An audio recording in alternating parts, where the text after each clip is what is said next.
Susan Gardner here from Municipal World. We're at the 2019 Spring Workshop for the Ontario Municipal Administrators Association in Niagara-on-the-Lake, Ontario. Joining me in the Municipal World Media Centre is Jason Reynar from the town of Innisfil. Welcome. Good morning. Innisfil, of course, has the award-winning, international award-winning transit system powered by Uber. So Yes. tell us a little bit about that. Yeah, so as far as we know, we're one of the only municipalities in the world that actually has made a formal partnership with a ride-sharing company for our transit system. So this isn't just last mile, first mile. This is our entire transit system is provided by ride-sharing and a one deal with an accessible taxi company because the ride-sharing company can't provide that in our municipality. So the way it works is there's a pretty straightforward, simple app that you can download on your phone, the Uber app. And if you're within the municipal boundaries, Innisfil Transit comes up as one of the options, just like UberX does or UberXL. You select that, and if it's one of our key destinations, like our town hall or the GO train station, then it's a flat fee. And you just select the ride, go door to door, and then once a month we get a bill from Uber on the back end, and we pay our subsidy. Anywhere else in the municipality, you get a discount off of the regular UberX price. Okay, so for folks not familiar with Innisfil, tell us a little bit about the lay of the land here and why this alternative transit system became a good option for your community. Yeah, for sure. So we're a population of about 37,000 people north of Toronto. And we have a large geographic area. So we don't have a lot of high population density kind of concentrated. We're an amalgamated town. And so we've got neighborhoods that are quite spread out. So we're the size of Mississauga, if you can imagine that, over 200 square kilometers, but don't have that density to put a main route, going north-south or east-west. So we have been struggling with the transit problem for a long time because, buses that move around that are primarily empty are expensive. Yes. And because of our dispersion, we knew that we wouldn't really be serving very many people, no matter where you put the routes, or it would be totally unaffordable. So this was a great option for us because we really only pay for the rides that are used. And if the system isn't active, then we're not paying for it. Okay, so it kind of addresses a challenge that there are lots of communities across North America that are kind of have that more, less dense community, and the challenge of having buses riding around empty and all of that on time routes. So really addresses that in a good way. So there's been some lessons learned along the way. Yes. Because when you started out, it was it all rides were kind of a flat fee? Is that? No, we had a couple of flat fee destinations, and so we were experimenting with, how many of those could we have that would make sense and encourage the kinds of transportation to sort of the core areas of our community, and trying to address where people are going, like a traditional transit system would. So the idea that you can go from your house and get to the train station is probably a key place. And so how do we make sure that we've got that route covered? So that was part of the key destinations.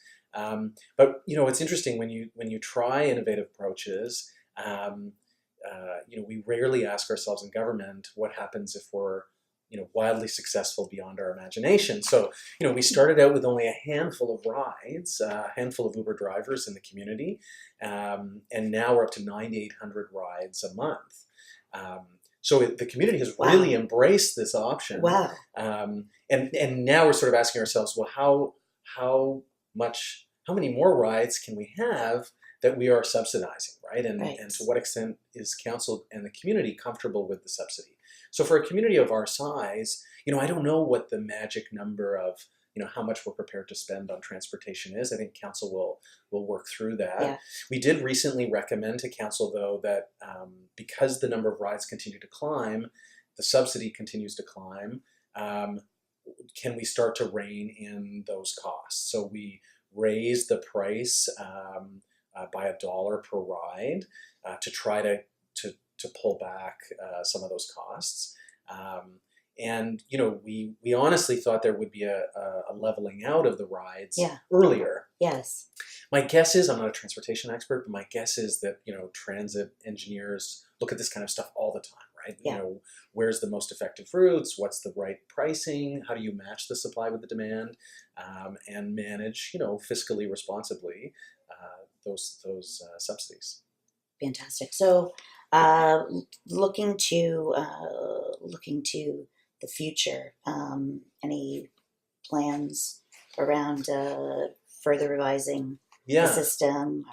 Well, it's interesting because as you introduce changes to a system that people have come to rely on, and the stories that we've heard are pretty powerful, right? People who have lost their license because they can't see well enough to keep their license, but they're still capable of getting out, and they want to visit their friends or their doctors. So once they become accustomed to a service like this, any changes can be quite dramatic. Yes. And so we're trying to manage that very carefully. So we were experimenting, for example, with a cap, saying you can have subsidized rides, but you can only have so many. So say 30 a month. And that didn't go over super well in the community, you can imagine. So even though there was an exception, that you could apply for, the notion was, we are somehow ripping back, public transit, and transit needs to be accessible and affordable, and all those good things. So we're still figuring out what the magic balance is between fiscal responsibility and delivering that service. But I mean, that's the world we live in all the time, right? It absolutely, and I think mass transit systems even struggle with the same thing. To what degree should it be user pay, and to what degree should it be subsidized, right? Yes. By the general taxpayer fund. So, and how do we not overreact, right? I mean, with the good news story is we still went from a community that had no transit to a transit system, and I've said all the way along that we weren't striving for perfection out of the gate, right? We knew we couldn't do that. We needed to test it. We needed to refine it. And, I think it's interesting for all of us who work in local government to think about how we fail or how we make mistakes or how we can learn and iterate.